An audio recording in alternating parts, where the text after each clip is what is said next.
Greetings and welcome to Cybersecurity Today. I'm your host, Jim Wiggins. If this is your first time tuning into our program, allow me a few moments to introduce what we're all about. So what exactly is Cybersecurity Today? Well, it's a show designed to explore the realm of computer security in an exciting and thoughtful way.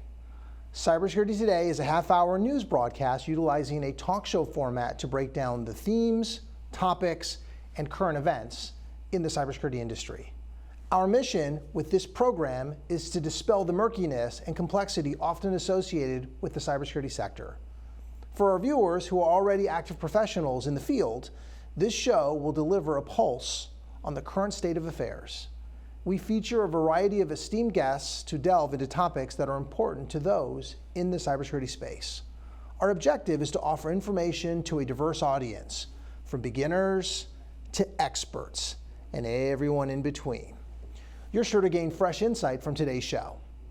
All right, let's set the stage and discuss the structure of the show. This will help you understand what's in store. Today's show is divided into two parts. Our first segment, known as Cyber Bites, covers several current events unfolding today in the cybersecurity sector. Some of these stories might be familiar, while others may be entirely new to you.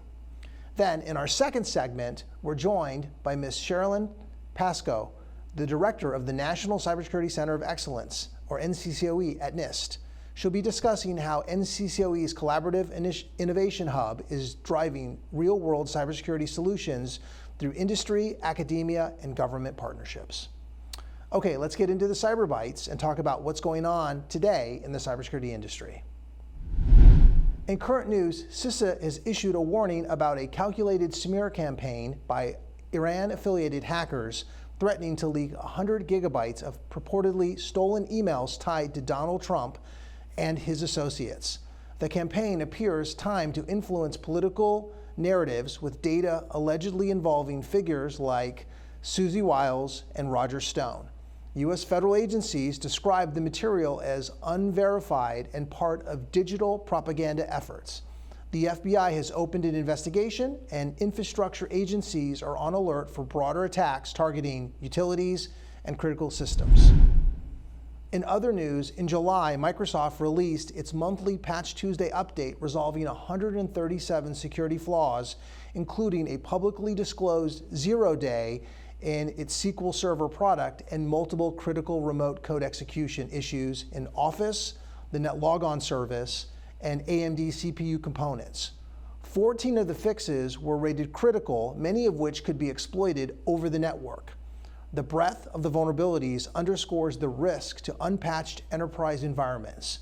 Security leaders are advised to prioritize applying these patches swiftly to prevent active exploits.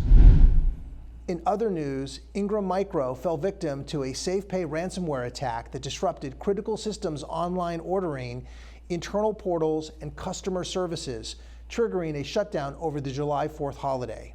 The company confirmed that ransom notes were discovered and that the VPN gateways were unaffected. Recovery kicked off July 6th with phone and email order channels gradually restored while a full forensic review was unfolding. The attack underscores the fragility of supply chains and has prompted partners to explore alternatives. Those are some of the top headlines shaping the cybersecurity landscape. We're going to take a quick break, but when we return, Ms. Cherilyn Pascoe, the Director of the National Cybersecurity Center of Excellence at NIST, will join us to discuss the topic Collaborating for Cyber Excellence inside NCCoE's Innovation Hub. We'll see you shortly. Taking care of a family member can lead to plenty of questions. Fortunately, there's a place to get the answers, for them and for you. Find articles, tips, and tools from experts and others who have been in your place. The Caregiving Resource Center at aarp.org/caregiving. Welcome back to Cybersecurity Today. In this next segment, we're honored to welcome Ms. Cherilyn Pascoe, also known as Sherry, the Director of the National Cybersecurity Center of Excellence, sometimes referred to as the NCCoE, at NIST. She's a leading voice in cybersecurity policy and innovation. Sherry has spent her career shaping national technology strategy from her years advising the U.S. Senate on emerging technologies to now directing collaborative cybersecurity initiatives at the federal level. At the NCCoE, she leads a dynamic team working at the intersection of government, industry, and academia to build practical, standards-based solutions to our most pressing cyber challenges. Today, she'll join us to explore how the center operates as an innovation hub, the power of its collaborative model, and how the NCCoE is tackling areas like zero trust, supply chain security, and even post-quantum cryptography. Sherry, welcome to the show. Hi, Jim. It's great to be here. Yeah, we're absolutely super excited to have you come in and talk a little bit about the NCCoE. So I always like to tell guests that we have a pretty wide audience. We have like some neophytes, people that know nothing about cybersecurity, and then we oftentimes get a lot of experts. So I thought maybe what we'd ask if you could kind of level set and maybe talk about what the National Cybersecurity Center of Excellence is and kind of what its mission is. Yeah, so the NCCoE, we are a collaborative hub working to solve cybersecurity challenges. So we convene experts across industry, other government agencies, academia, to really identify what are the top cybersecurity challenges that are facing the nation today, and then collectively work together to try to solve them. And the way that we work to solve them is actually pretty unique. We work to demonstrate kind of the application of commercially available technologies.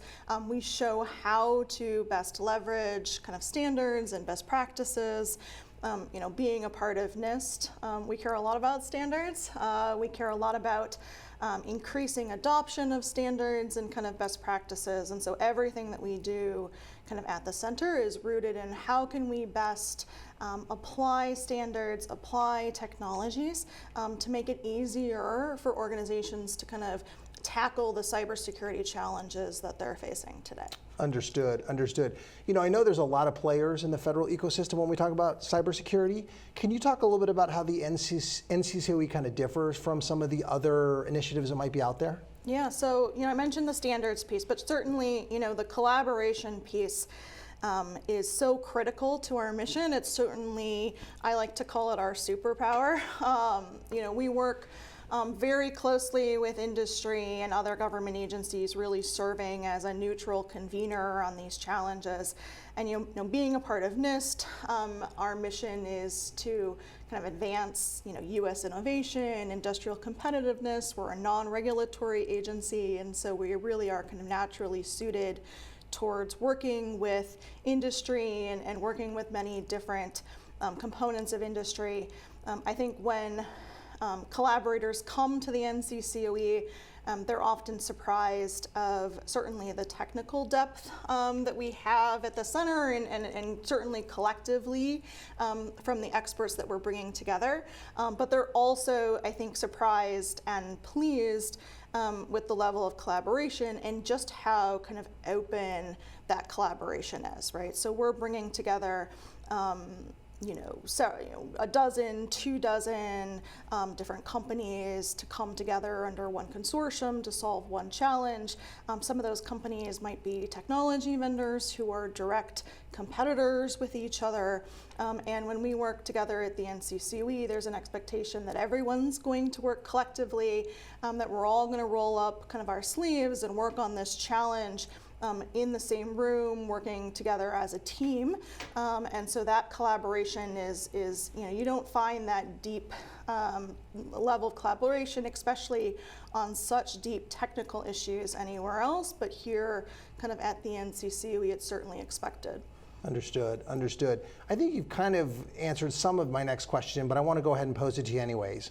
So why did NIST create the NCCoE? Like, what kind of problem was it attempting to solve that wasn't currently being handled by another group like the standards group within NIST or DHS or NSA or any of these other players? Yeah, so we were created in 2012, which was a good time for cybersecurity, right? Cybersecurity was just starting to gain kind of national recognition by Congress. At the time, Congress identified a need for the NCCoE. There was a lot of different players in the cybersecurity landscape, just like there are today, but really recognized a need to have a trusted place where industry could come to work with the government on very deep technical matters. And so, naturally, Congress provided some of the initial appropriations for the center, and we were created. And I think one of the reasons, as I said, we were placed at NIST is because, one of our relationship with industry, but also, because NIST has been performing cybersecurity research now for 50 plus years, very deep technical bench of cybersecurity experts, and kind of a long-standing history of being able to work collaboratively with other government agencies and industry around the world. Understood. So with the NCCoE being around for the last 13 or so years, we've seen a lot of changes in terms of the threat landscape. How has that impacted the mission of the center itself? Yeah, so the technology landscape is always constantly changing, and it's certainly something that is important for us. Threats are constantly moving, standards are constantly moving, and it's important for us to remain agile and responsive to the changes in the landscape. That also means that it's important for industry to remain responsive to those changes as well and find ways to kind of help them with that transition. 12 years ago, we didn't have things, artificial intelligence was kind of science fiction. Things like quantum computing and the threats to cryptography were just starting to be talked about. So now, our mission as a whole has not changed. We're still very much focused on, accelerating adoption of secure technology. If anything, though, I think given the speed of technology and the speed of innovation and how quickly it's moving, almost makes our mission even more important than maybe it was 10 years ago when we first got started. Understood. So you talked about the collaboration piece with other government agencies, academia, and industry. How do you recruit the different players that come to the center that help participate in these activities? Yeah, so we, every one of our projects starts kind of with an idea, right? What is the challenge that we're going to be tackling? Right now we've got about 25 different projects across a number of different cybersecurity issues, and we will put out a project description, usually informed by what we're hearing from the community, from our partners, from other agencies, from Congress, and we'll ask folks, is this a good project? Do you agree with us taking on this as a topic? Once we find agreement on the scope of a project, we will then usually issue a Federal Register notice, some sort of a formal call for collaborators, letting them know here's the project that we're going to focus on, and we want your help to come join us in the project.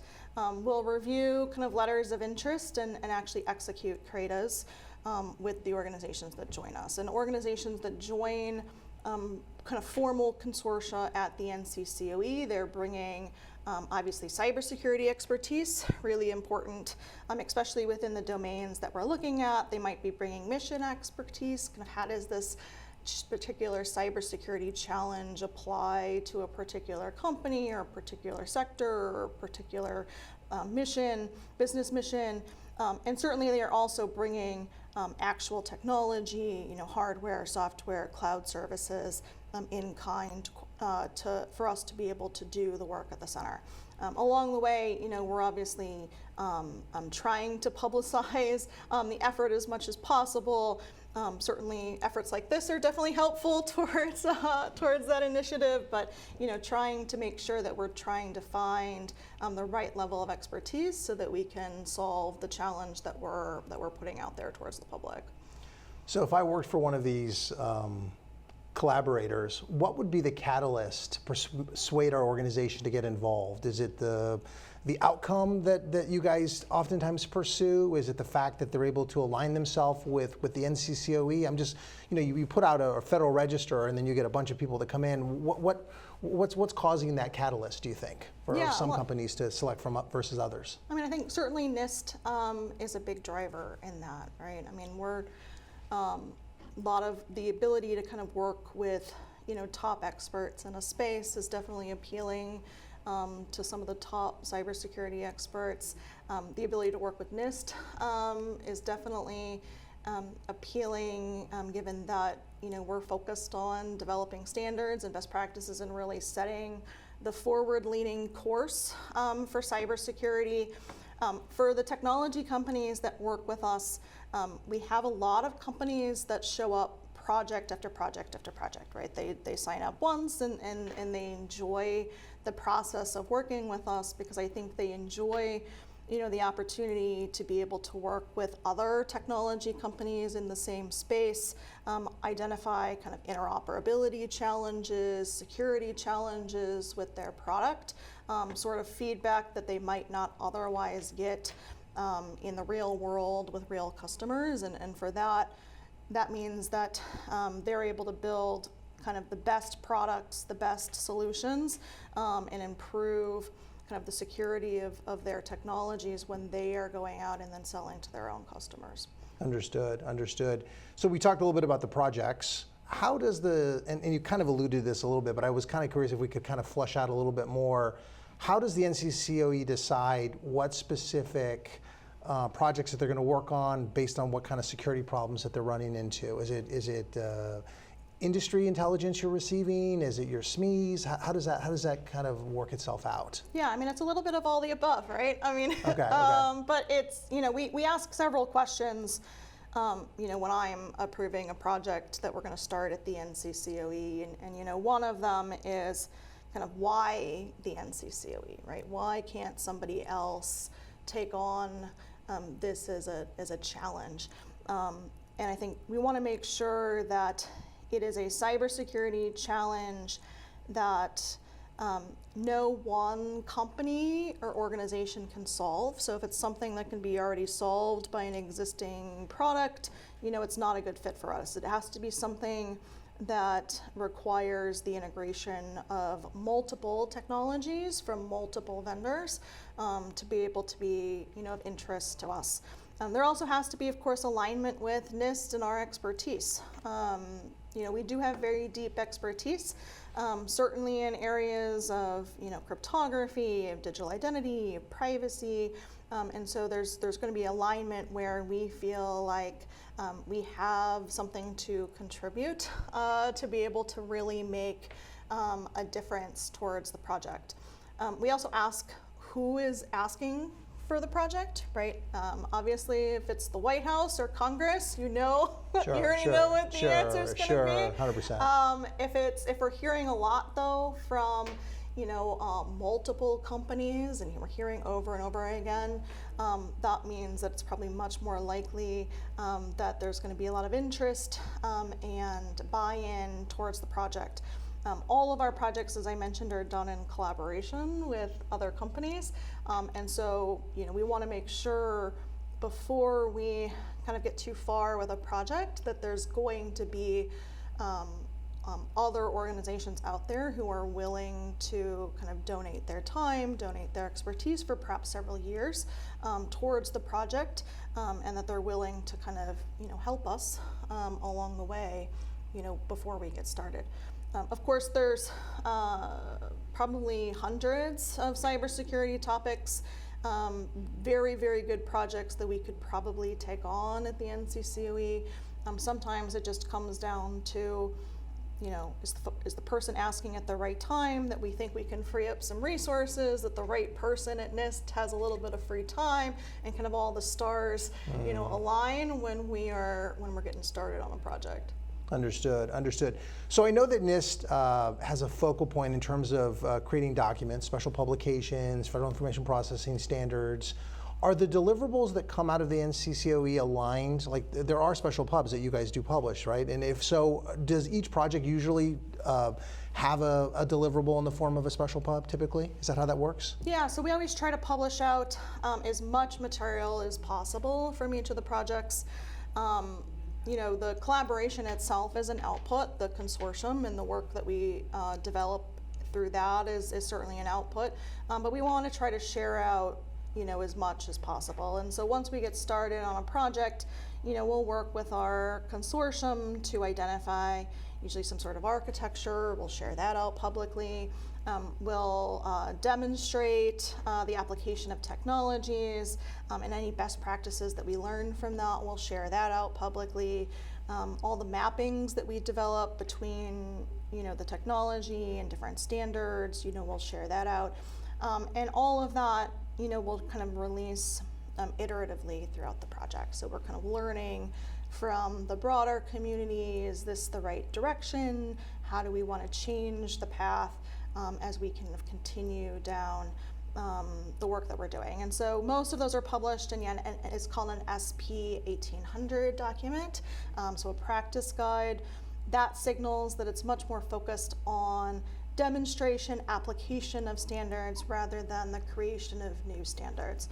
If we do identify kind of improvements to standards or new standards as part of the process, we'll then go back and publish those kind of as separate, standalone, 800 series NISTers, or if it's an international standards, we'll go back to the international standards body and work to find updates towards those standards. Understood. So I know NIST does a lot of peer review, or they do kind of a public draft. How does that fit into the kind of multi-level release that you put out to the public? Are you seeking commentary? Yeah, of course. Yeah, we want to make sure that our guidance is practical, actionable, implementable. That we're not just kind of in our own little bubble within our consortium. And so we always do release out drafts open for public comment. We'll hold workshops and webinars to try to seek additional input, as well as, of course, before a draft goes final at NIST, there is a very rigorous internal approval process, making sure that various SMEs and leadership have reviewed a document, and that NIST and its kind of emphasis on technical excellence can be satisfied before we go final. Understood. So let's shift gears for a moment and talk about focus, right? So we've got zero trust out there, 5G, supply chain. What's on the NCCoE's radar, either now or in the future? Can you talk a little bit about that for a moment in terms of areas? Yeah, so we've got 25 different projects right now where we're currently broadly working with the community. The areas of focus for us kind of fall within three big buckets where we're going to be headed in the future. And this is obviously based off of feedback that we've received from NIST, from our main collaborators, from the general public. One of those is cybersecurity and artificial intelligence, right? So AI is growing in importance, both as a risk to cybersecurity, but also as a potential benefit to be leveraged for cybersecurity. We're standing up several projects. One is focused on kind of taking the NIST cybersecurity framework, the gold standard for cybersecurity, and tailoring that to specifically address the concerns in AI.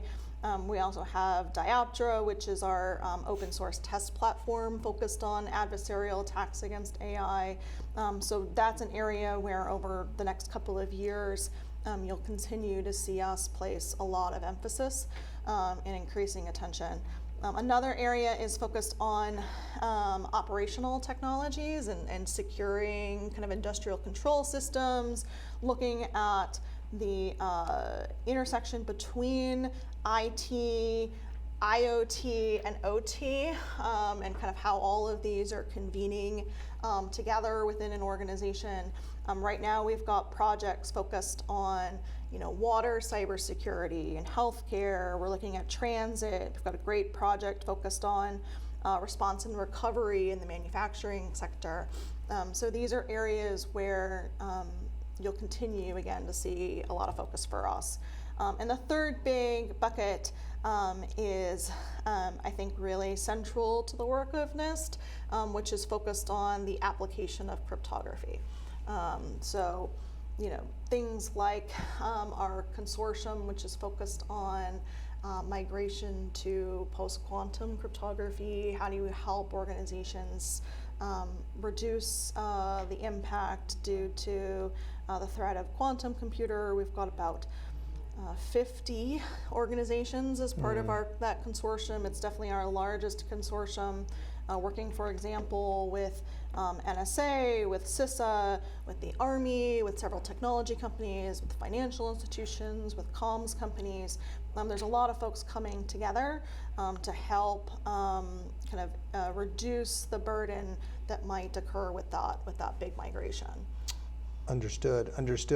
Let's talk about the future. I have to ask every guest that comes in to look into their crystal ball. Where do you see the NCCoE in 5 years, both technically and maybe organizationally? And any thoughts on where you're kind of seeing it kind of evolve into?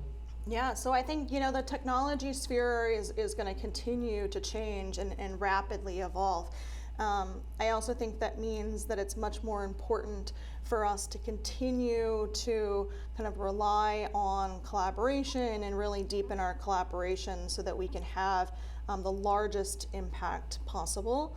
Substantively, you'll definitely see a lot of focus on cybersecurity and AI, on that convergence between OT, IoT, and IT, as well as kind of this focus on application of cryptography. But because the technology landscape is moving so quickly, it's going to be important for us to remain agile. It also means that some of our collaborators might need to change. So right now we work a lot with technology vendors. They are the ones where really a lot of the cybersecurity expertise lies, but we're seeing that shift. We're seeing a lot of critical infrastructure owners and operators become really talented cybersecurity experts, and then we're trying to bring them into the fold and working with us at NCCoE so that we can make sure that the challenges that we take on are ones that really resonate with their mission, with their particular challenges, making the work that we do much more real, much more impactful and practical to address the real challenges that they're facing. Understood. Thanks for coming in. It's been a great interview. Last question for you is, how can viewers of the show learn more about you or the NCCoE website? What's the best way to contact? Yeah, so if any of this resonated with you, if you think that you are facing cybersecurity challenges, if you want to come join us and come collaborate with us, encourage everyone to visit our website and come learn more about the work of the NCCoE. You can always email us as well at nccoe@nist.gov. And we also have a new LinkedIn, which we're very proud of. You can track some of the progress that we're making at NCCoE there. So please do join us. We appreciate it. Awesome. Sherry, we are out of time. Thanks for joining us and sharing your expert insight into the NCCoE. We really appreciate it. Thanks so much, Jim. It's a pleasure. So that wraps up today's episode. For more information about Cybersecurity Today and future episodes, visit our show's website at www.cybersecuritytoday.org. Additionally, you can scan the QR code displayed at the bottom of your screen for quick and easy access to our show's website. Finally, we welcome your questions or comments via email at contactus@cybersecuritytoday.org. Feel free to reach out to us. We're here to assist and engage with you. That does it for today. Thanks a lot for joining us. We look forward to seeing you at our next broadcast. Stay safe, stay informed. Have a great day.